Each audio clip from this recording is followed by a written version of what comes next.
Squares and square root को discuss करने के बाद अब हम डिस्कस करेंगे क्यूब्स के बारे में। हम क्यूब्स को कैसे फाइंड आउट करेंगे, इससे पहले जरूरी है कि आपको 1 to 15 तक के क्यूब्स अच्छे से याद होने चाहिए।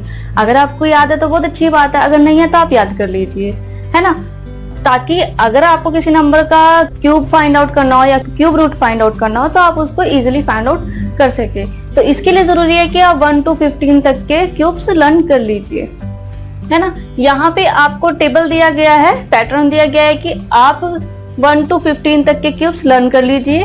1 का क्यूब होता है 1, 2 का क्यूब होता है 8, 3 का क्यूब होता है 27, 4 का क्यूब 64, 5 का क्यूब 125, 6 का क्यूब 216, 7 का क्यूब 343, 8 का क्यूब 512, 9 का क्यूब 729 और 10 का क्यूब 1000, 11 क्यूब 13 31, 12 क्यूब 17 28, 13 क्यूब 21 97 और 14 क्यूब 27 44, 15 क्यूब 33 75। तो आपको जैसे इजी लगे आप उस तरह से इस क्यूब्स को 1 to 15 तक के लर्न कर लीजिए। क्यूब को फाइंड आउट करने से पहले या क्यूब को हम किस तरह से फाइंड आउट करेंगे ये सीखने से पहले हम इस पैटर्न को समझ भी लेते हैं कि ये कैसे हेल्प करेगा हमारी क्यूब फाइंड आउट करने में या क्यूब रूट फाइंड आउट करने में। स्क्वायर और स्क्वायर रूट में हमने सीखा था कि अगर नंबर एंड हो रहा है 1 से तो उसका स्क्वायर रूट होगा 1 और 9, है ना। और सिमिलरली अगर क्यूब में नंबर है कोई, अगर आपको क्यूब फाइंड आउट करना और उसका नंबर एंड हो रहा है 1 से तो उसका जो क्यूब रूट रहेगा वो 1 ही रहेगा। अगर नंबर एंड हो रहा है 1 से तो उसका क्यूब रूट 1 रहेगा, ठीक है। स्क्वायर के केस में हमारे पास 2 पॉसिबिलिटीज थी। अगर नंबर एंड हो रहा है 1 से तो उसकी पॉसिबिलिटी 2 थी कि हो सकता है कि उसका स्क्वायर रूट 1 हो, 1 से एंड हो 9 हो, है ना। लेकिन यहाँ पे जो पॉसिबिलिटीज है हम लोगों के पास वो 1 ही है कि जो भी क्यूब रूट रहेगा हमारे पास वो 1 नंबर ही रहेगा। सेकेंडली अगर नंबर एंड हो रहा है 8 से तो उसका जो क्यूब रूट रहेगा वो 2 रहेगा। अगर 7 से एंड हो रहा है तो उसका क्यूब रूट 3 रहेगा, 4 से एंड हो रहा है तो उसका 4, 5 से एंड हो रहा है तो 5, 6 से एंड हो रहा है तो 6 और 3 से एंड हो रहा है तो 7, 2 से एंड हो रहा है नंबर तो 8, 9 से एंड हो रहा है तो 9, अगर ट्रिपल जीरोस है तो 1 zeros उसका क्यूब रहेगा। ऐसे ही हमने स्क्वायर्स में पढ़ा था कि अगर नंबर हमारे पास एंड हो रहा है 4 से, है ना, स्क्वायर में हमने पढ़ा था अगर नंबर एंड हो रहा है 4 से तो उसका जो स्क्वायर रूट रहेगा वो 2 भी रहेगा और 8 भी रहेगा। वहां भी 2 पॉसिबिलिटीज थी, लेकिन यहाँ पे अगर नंबर एंड हो रहा है 4 से तो उसका क्यूब रूट 4 ही रहेगा। अगर 5 से एंड हो रहा है तो 5 रहेगा, ठीक है। तो क्यूब रूट को फाइंड आउट करना या क्यूब्स को फाइंड आउट करना बहुत ईजी है। तो आइए देख लेते हैं कि हम क्यूब्स को किस तरह से फाइंड आउट करेंगे, क्योंकि इसको फाइंड आउट करना इसलिए इजी है क्योंकि यहाँ पे 1 पॉसिबिलिटीज है। एंड विद 1 है नंबर तो क्यूब रूट भी 1 है। अगर एंड विद 2 है तो उसकी जो क्यूब रूट रहेगी वो 8 रहेगी, है ना। तो आइए देख लेते हैं। आई होप आपको 1 to 15 तक के क्यूब्स अब याद हो गए होंगे, है ना। तो आपको पैटर्न भी समझ आ गया होगा कि अगर नंबर एंड विद 1 है तो हमें वो 1 क्यूब रूट 1 आएगा। अगर हमारे पास जो नंबर है वो 3 से एंड हो रहा है तो उसका क्यूब रूट 3 है, 4 से एंड हो रहा है तो उसका क्यूब रूट 4 है, 5 से एंड हो रहा है तो उसका क्यूब रूट 5 है, 6 से एंड हो रहा है तो उसका क्यूब रूट 6 है, 7 से एंड हो रहा है तो उसका क्यूब रूट 3 है और 8 से एंड हो रहा है तो उसका क्यूब रूट 2 है। और अगर 9 से एंड हो रहा है तो उसका क्यूब रूट 9 है। सिमिलरली आपने देखा होगा अगर नंबर एंड विथ 1 है तो उसका क्यूब रूट भी 1 है। अगर एंड विथ 3 है तो क्यूब रूट भी 3 है ना। इन केस ऑफ नंबर 7 और एंड, अगर नंबर एंड विथ 7 है तो जो उसका क्यूब रूट रहेगा वो एंड विथ 3 रहेगा। और अगर नंबर एंड विथ 8 है और तो उसका क्यूब रूट भी एंड विथ 2 रहेगा। तो अगर कोई नंबर एंड विथ 2 है, अगर कोई नंबर एंड 2 से एंड हो रहा है, खत्म हो रहा है तो उसका क्यूब रूट 8 रहेगा। और अगर 3 से एंड हो रहा है तो उसका क्यूब रूट 7 रहेगा। यानी कि जो 2 और 8, 3 और 7 ये जो नंबर है ये इंटरचेंज नंबर है। हम इनको इंटरचेंज नंबर भी कह सकते हैं। तो अब 1 to 15 तक के क्यूब्स हमने याद कर लिए, है ना। तो अब बात आती है कि जो नंबर 15 से अबव है, जो नंबर मोर देन 15 है, उनका क्यूब रूट हम कैसे फाइंड आउट करेंगे वो देख लेते हैं। जब हमने क्यूब फाइंड आउट किया था तो हम लोगों ने अलजेब्रिक फॉर्मूला अप्लाई किया था उस पे, है ना, a plus b whole square, a minus b whole square वाला, a square plus minus 2ab plus b square, ये फॉर्मूला अप्लाई किया था हमने।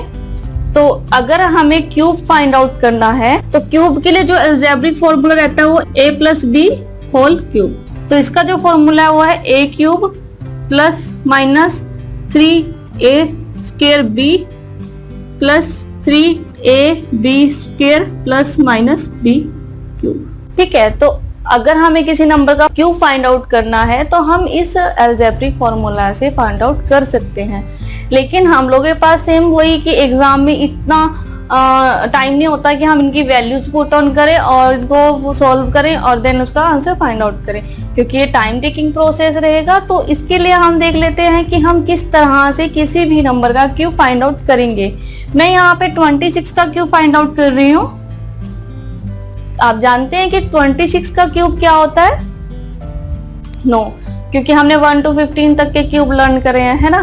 तो 26 का क्यूब आप किस तरह से फाइंड आउट कर सकते हो? इसको भी करने के दो मेथड है। या तो आप 26 को 3 टाइम्स मल्टीप्लाई कर लो, 26 मल्टीप्लाई 26, जो भी आएगा उसको मल्टीप्लाई कर लीजिए 26 से।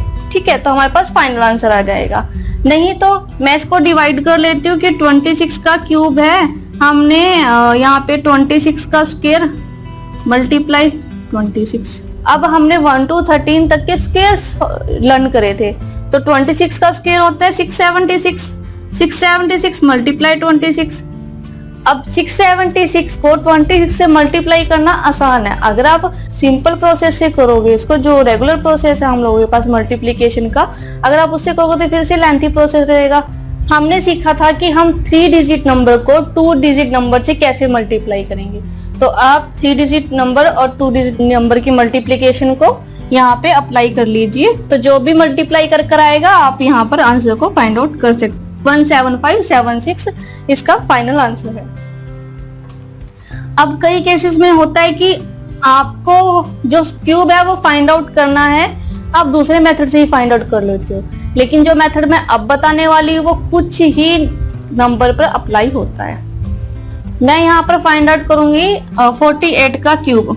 तो 48 का क्यूब नहीं पता हम लोगों को, तो मैं 48 के क्यूब को इस मेथड से भी कर सकती हूँ कि 48 का स्क्वायर, और जो भी 48 का स्क्वायर आएगा उसको 48 से मल्टीप्लाई करके फाइनल आंसर फाइंड आउट कर लूंगी, है ना। लेकिन 48 का स्क्वायर हम दूसरे मेथड से भी फाइंड आउट कर लेते हैं। ये जो मेथड मैं अभी बताने वाली हूँ कुछ ही नंबर्स पर अप्लाई होता है। यहाँ पे फर्स्ट स्टेप है कि हम 48 का रेशियो फाइंड आउट करेंगे। 48 का रेशियो 4:8 और इसका रेशियो आएगा 1:2। अब 1:2 पहला स्टेप इसमें रहेगा कि जो 10 प्लेस पे नंबर है ना, हम उसका क्यूब लिखेंगे। उसका क्यूब आएगा 64, राइट। 4 का क्यूब 64।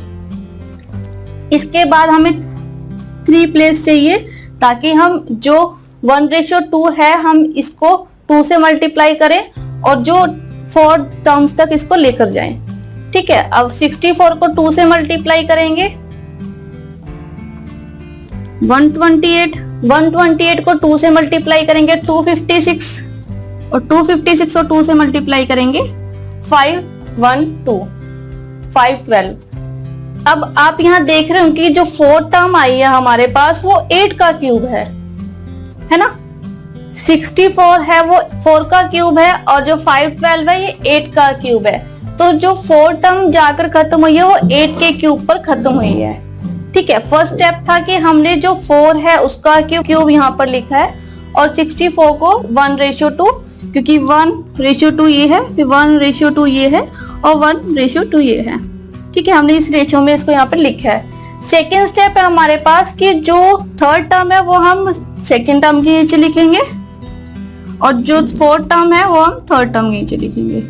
ठीक है, और इनको ऐड ऑन कर देंगे। थर्ड स्टेप में हम इन सबको ऐड ऑन कर देंगे। 5 12 है, यहाँ पे 2 यहाँ आ जाएगा और 51 कैरी में चला जाएगा। अब 51 256 और 5 1 2 को ऐड करेंगे तो ये आएगा 819। 819 में 9 यहाँ पर आ जाएगा और 81 यहाँ कैरी में चला जाएगा। 81 प्लस 128 प्लस 256 ये आएगा 465। 465 में 5 यहाँ चला जाएगा, 46 कैरी में चला जाएगा और ये जब इसको ऐड करेंगे तो ये होगा 1110। तो जो 48 का क्यूब आया हमारे पास वो आया 110592।